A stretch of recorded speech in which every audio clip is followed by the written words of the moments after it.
The Atlantic wind swept low across the gray waters between the islands of Aix and Oléron, carrying the smell of salt and thyme. Long before men thought to build upon that lonely stretch of sea, it had been a dangerous passage, a shallow stretch where ships foundered and disappeared beneath the waves. The locals of Charente-Maritime knew the tides there as living things, their moods shifting with the moon, their tempers as sudden as storms. It was a place both feared and respected, where nature kept dominion. In the early years of the 19th century, when Napoleon Bonaparte sought to secure his empire's coasts, the idea of a fortress rising from those waters began as a dream. Some said an impossible one. Engineers shook their heads at the notion. To lay stone upon the shifting sands of the sea seemed an act of defiance against nature itself. Yet orders were given. France, strong and unyielding, would build her sentinel in the water, a bastion to guard the naval base of Rochefort and protect her fleet from foreign attack. The first stones were laid in 1801. For years, progress was slow, delayed by war, cost, and weather. At low tide, men hauled rock and lime from barges, hammering them into the seabed, only to see their work swallowed again by the tide. The ocean fought back every inch of the way. It was said that each stone that stayed above water was a victory, and each collapse a reminder that the sea gave nothing for free. But the work persisted, generation after generation, through emperors, kings, and republics. By the middle of the 19th century, the sea fortress finally stood complete, a ring of thick stone walls rising proud above the waters, its long, curved body like the hull of a ship turned to stone. Cannons once lined its walls. Its garrison quarters were built to house 100 men. Its towers gazed over the horizon, ready to challenge any who dared approach France's coast. But war moved faster than stone. By the time Fort Boyard was ready to defend, new artillery had already rendered it obsolete. Its cannons could no longer reach far enough to be of use. Its purpose as a fortress was lost before the first shot could ever be fired.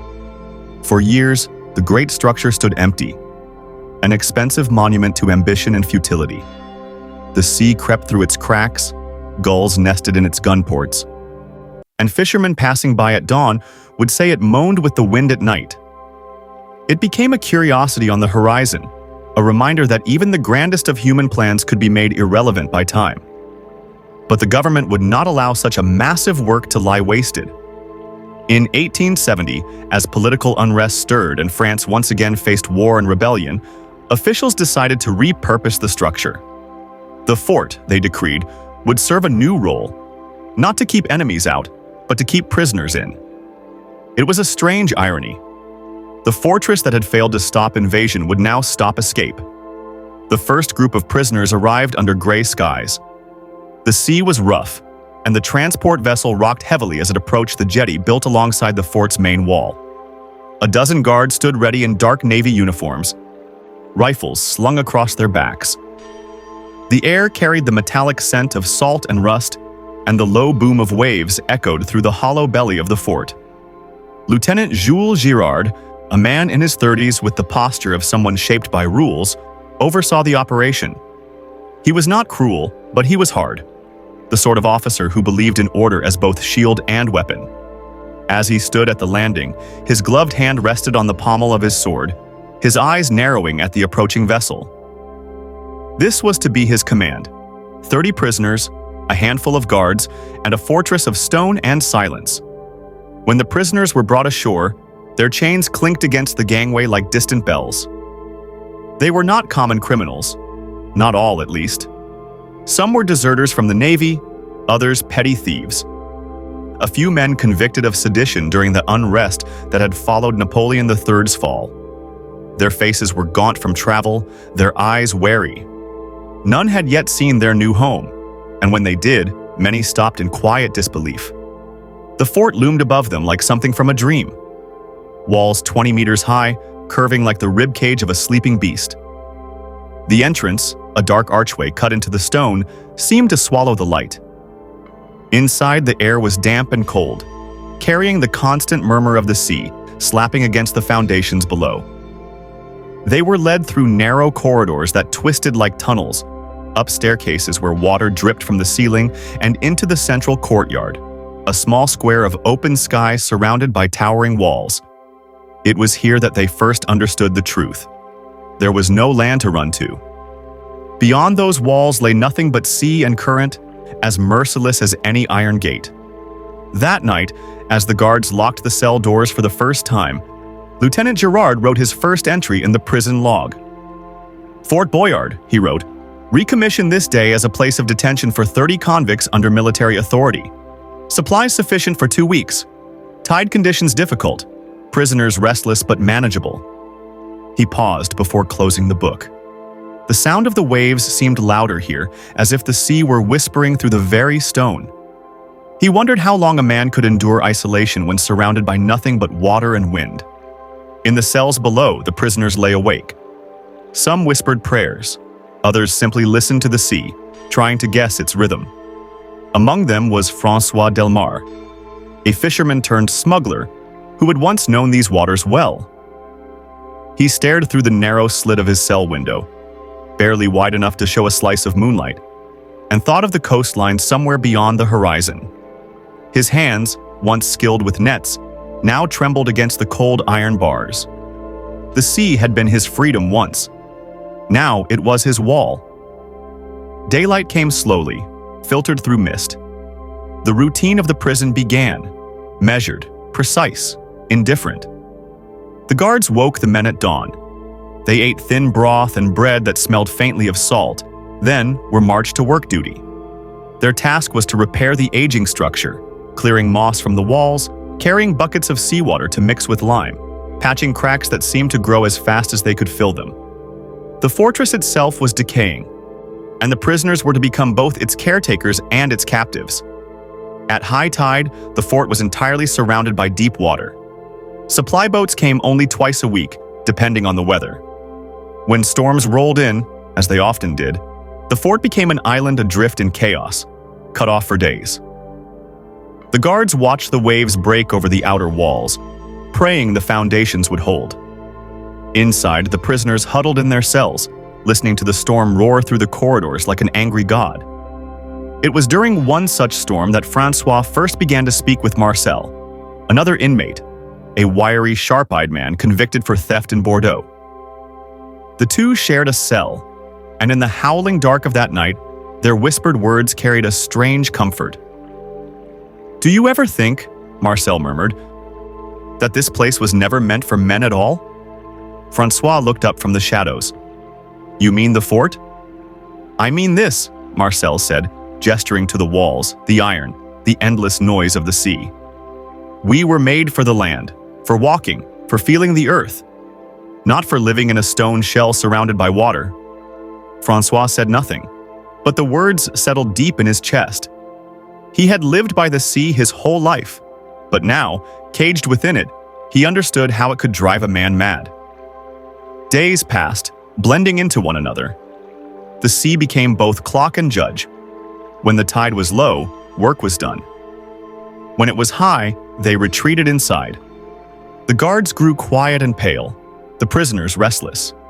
Even Lieutenant Girard began to feel the strange pressure of isolation, the sense that time moved differently here, slower, heavier. He kept his routine with military precision, but sometimes he would stand on the upper rampart and stare at the horizon for long minutes, lost in thought. He had once served on ships that crossed the Mediterranean, seen ports full of life and sound. Now his command was a hollow monument, filled only with echoes. At night, he wrote letters to his wife on the mainland, letters he never sent. "The fort is alive," one began. "It breathes with the sea. The walls groan when the wind rises, and sometimes I think I hear footsteps where no man walks." By the end of the first month, the prisoners had grown pale and thin under the weight of confinement. The sea air, once fresh and sharp, began to corrode their lungs, and the damp seeped into their bones. Food supplies came irregularly, depending on the weather and the courage of the sailors willing to approach the fort in rough water. When storms lasted longer than expected, rations were cut. The broth became thinner, the bread harder. The sound of waves slamming against the foundation became a constant heartbeat beneath their feet. Heavy, eternal, inescapable. Lieutenant Gerard walked the corridors each morning, his boots echoing against the stone. He spoke little, his eyes scanning for signs of unrest. He had been given few orders from the mainland other than to maintain discipline and secure the prisoners, and he interpreted those words as absolute. Yet even he could feel the strange melancholy that had begun to infect the fort. There was no music, no laughter, no sound but the wind, the sea, and the scraping of chains. The fort's walls were thick, but they did not keep out the sea. Every corner smelled faintly of salt and mildew. Lanterns struggled to stay lit in the drafts that hissed through cracks in the stone. The air was never truly warm, even in summer. Time itself seemed to pool here, heavy and unmoving. François Delmaire had begun to measure the passing days by the gulls that circled the upper walls.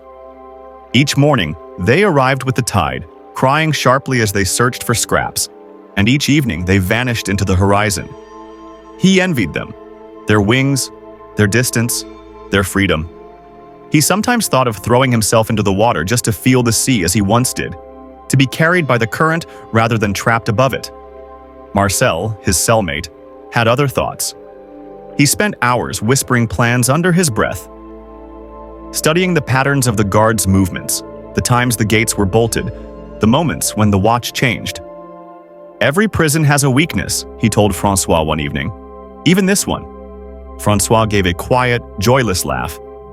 The sea is the wall. You'd have to swim miles, through currents that would drag you under before you saw land. Marcel's eyes glinted in the dim light. Then maybe the wall is only in your mind.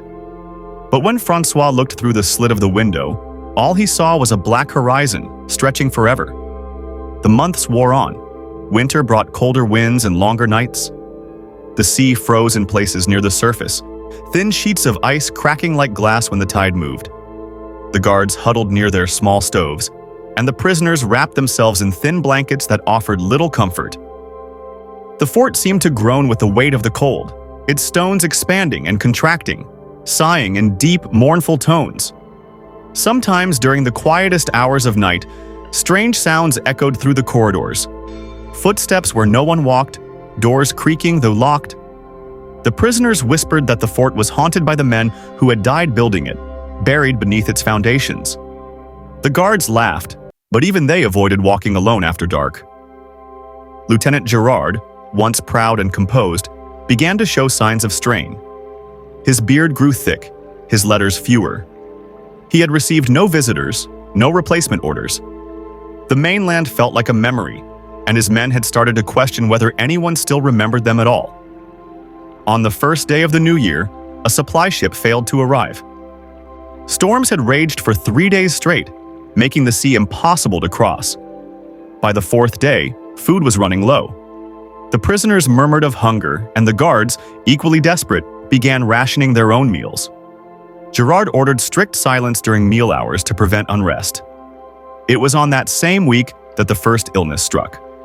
A prisoner named Lenoir, an older man imprisoned for mutiny, began to cough blood. The fort's medic, little more than a field nurse, had few supplies, and the damp air only worsened the sickness. Within days, the cough spread through the cells.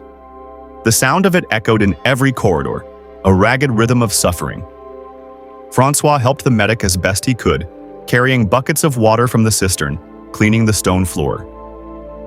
"He's dying," the medic muttered one night, kneeling beside Lenoir's cot. "This air kills slower than the gallows, but just as certain." When Lenoir died, there was no earth to bury him in. The men wrapped his body in canvas, and when the tide was low, they carried him down to the water's edge. The sea accepted him with a hiss and a sigh. The next morning, the gulls returned, circling overhead. As winter gave way to spring, a new unease spread through the fort. The prisoners were quieter, their eyes darker. They had begun to sense what the guards would not admit aloud, that the fort itself was consuming them. It was not a place built for life, but for endurance. A hollow shell of stone designed to test the limits of the human spirit. François often sat in silence, his back against the cold wall, listening to the waves beat the stone below. He thought of his village, of the laughter of his children, of the light on the water when he cast his nets. He wondered if they still remembered him, In the small hours of the morning when the fort was quiet, he imagined he could hear their voices in the rhythm of the tide.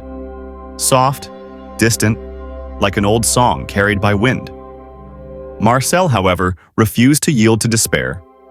"I've seen the guard with the gate keys," he whispered one night.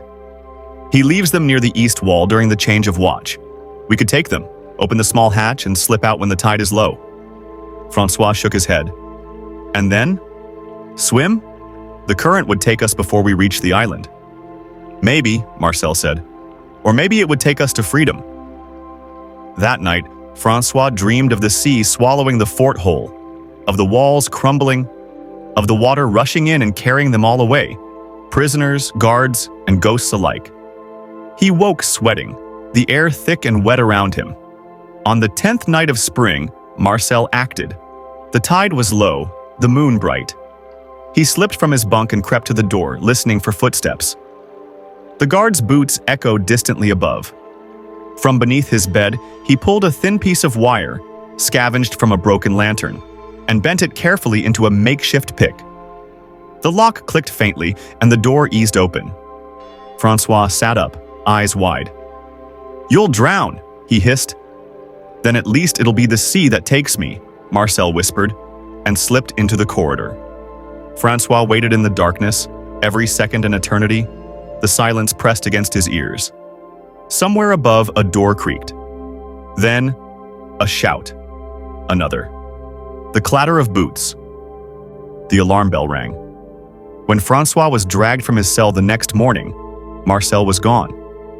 The guard said nothing, but the way they moved, nervous, grim, told the truth. The tide had gone out that night, and in the morning, the sea had brought something back. His body was found near the rocks, his face pale and calm, as though the water had forgiven him what the world could not. Lieutenant Girard wrote in his logbook that evening, "Prisoner number 12, drowned during escape attempt. Discipline to be reinforced. Morale low." He paused, staring at the page, then added a line he later crossed out. "Perhaps the sea is the only one who offers freedom here." Weeks passed. Spring sunlight touched the fort's walls for the first time in months, turning the stone from gray to gold, but it brought little warmth. The prisoners labored as before. Repairs continued. Life, if it could be called that, returned to its routine. Yet something had changed. The men spoke less. Even the guards avoided unnecessary conversation. They were all haunted in one way or another by the image of the sea reclaiming what man had built. Francois worked in silence. He had stopped counting days. His eyes had grown hollow, his voice quiet. But deep inside, a strange calm had taken root. He began to understand what the sea had always been trying to teach him. That nothing built by men lasts forever. Not fortresses, not prisons, not even the walls inside one's mind. Sometimes, when the air was still, he could hear the distant sound of bells from the coast. Faint, ghostly, carried by wind. He would close his eyes and imagine it was the world calling him back. By the time summer arrived, the Fort Boyard prison had begun to settle into a strange rhythm of endurance. Each day mirrored the one before it. The tides came and went like breath, washing over the walls, receding and returning. The prisoners woke, worked, ate, slept, and dreamed of the world beyond the horizon. The guards, equally trapped, performed their duties with mechanical precision. And over it all, the sea sang, patient, ceaseless, eternal. Lieutenant Girard began to notice small cracks spreading along the inner walls of the lower casemates. The sea's salt had begun to gnaw at the mortar. During high tide, water seeped in through the stone, pooling on the floor in shallow puddles. He ordered the prisoners to fill the gaps with pitch and lime, but the leaks always returned. It was as though the ocean itself refused to be kept out.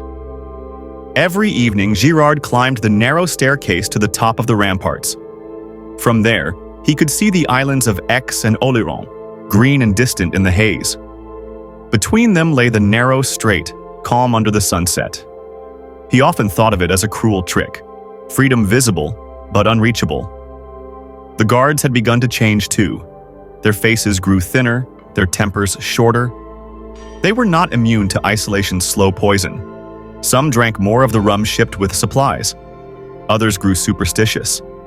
One guard, a Breton sailor named Le Goff, swore he had seen lights under the water at night, faint glows that drifted just beneath the surface. Ghosts of the builders, he whispered to Francois once during work duty. Men who drowned, laying the foundation stones. They still walk down there. Francois didn't answer. He had seen many strange things at sea, and he knew better than to mock a sailor's fear. As the year turned, the world outside Fort Boyard shifted in ways its inhabitants could only imagine. France had fallen into the chaos of war and revolution. The Franco-Prussian War had erupted, and the empire was collapsing. But in the prison, news came only rarely, and when it did, it was like hearing whispers from another lifetime. One evening, a small boat arrived carrying 2 new prisoners, political detainees accused of spreading anti-government pamphlets in Paris. They were different from the others, educated, articulate, full of bitter fire. Their arrival changed the mood of the fort. For the first time, ideas began to circulate among the inmates. Questions of justice, of freedom, of the state's cruelty. Francois listened as they spoke in hushed tones during work breaks. "You think we are criminals?" one of them said softly. "But we are only men caught in the wrong tide of history. Every nation builds its prisons to hide its conscience." Their words stayed with him long after. By the second winter, the fort's condition had worsened. Mold spread across the walls, and the supply ships came less frequently. Many of the guards fell ill with fever, including Lieutenant Girard. He remained at his post, refusing to abandon duty, but his cough grew worse. Some nights, the prisoners could hear him pacing the upper gallery, coughing into his handkerchief, muttering to himself. Francois had been assigned to help in the kitchen, a narrow room that smelled of brine and smoke. It gave him a small measure of freedom to move about the lower corridors. One evening, as he was fetching water from the cistern, he found Girard sitting alone on the steps leading to the yard. The officer looked smaller somehow, the stiffness gone from his shoulders. "You were a fisherman, weren't you?" Girard asked quietly. Francois nodded. "I envy you," Girard said.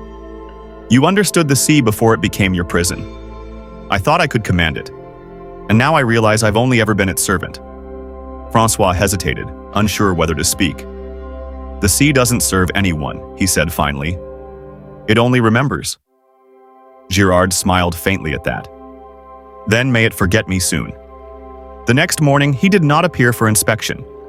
By evening, word spread through the fort. The commander was dead. The doctor said fever, but some whispered he had thrown himself into the water during the night. No body was ever found. The command passed to his deputy, a younger officer named Rousseau, efficient, stern, and far less humane. Under his rule, punishments grew harsher, and the air of despair deepened.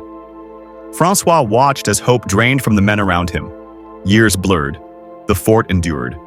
Some prisoners were transferred, others replaced. Francois remained. His sentence, 15 years for smuggling and resisting arrest, moved toward its end, though time here had lost all meaning. His hair turned gray, his hands rough and scarred from labor. He had stopped asking when he might leave. The sea had become both captor and companion. Then, one spring morning, the sound of a whistle cut through the usual silence. A supply boat approached, but unlike others, it carried not food or ammunition. It carried orders. The government in Paris had decided to close the prison. The isolation, the cost, and the growing decay of the fort had made it untenable. The prisoners would be transferred inland. That evening, for the first time in years, Francois stood at the dock beneath the main gate, waiting to board the ship that would take him away. The gulls wheeled above, crying sharply as though protesting the departure of their familiar souls. He turned once to look back at the massive stone walls. The fort seemed to stare at him in silence, as if it, too, remembered. As the ship pulled away, the water shimmered under the setting sun. The tide moved lazily, brushing against the fort's base like a hand in farewell. The fortress that had once promised defense, then confinement, now stood alone again, a monument without purpose, surrounded by the eternal sea. In the years that followed, Fort Boyard would see brief use during later conflicts. As a storage site, a signal post, a temporary barracks. But it never again became a true prison. Its walls were left to the elements. Storms stripped the iron from its gates. Moss and barnacles crept across its surface. For decades, it stood empty, a silent ghost ship rising from the waves. Fishermen passing by at dawn still spoke of it in low voices. Some said they could hear chains rattling in the wind, or see lights flicker in the windows at night when the moon was high. They called it La Prison de la Mer, the prison of the sea. Francois, freed at last, returned to his village on the coast. But the world had changed. The harbor was quieter, the faces older. He found it difficult to stay. At night, he walked the shoreline, staring toward the horizon where Fort Boyard lay invisible in the distance. He could still feel its presence, the rhythm of the tide, the echo of waves beneath the stone, the endless hum of isolation. Sometimes he thought he heard the sea whispering his name. He lived out his years quietly, never remarrying, never leaving the coast. When he died, the local priest said his last words were about the sea, though no one remembered exactly what he said. And so, Fort Boyard remained, not as a fortress nor a prison, but as a monument to the stubbornness of men who believed they could master nature and time. Built for war, used for captivity, abandoned to the elements, it became part of the sea itself. Today, tourists gaze at it from boats, marveling at its grandeur. They see a relic of stone and history, unaware of the lives that once echoed within. They do not hear the faint sound of footsteps or the whispered voices that the wind sometimes carries across the waves. But those who know the story, those who listen closely, can still feel the presence of the first prisoners who called it home, and the sea that both confined and freed them. Fort Boyard stands silent, eternal, half-forgotten. The fortress that became a prison, the prison that became a ghost. And when the tide rises high and the sun sinks low, the Atlantic seems to breathe around it, as if remembering the men who lived and died within its stone heart.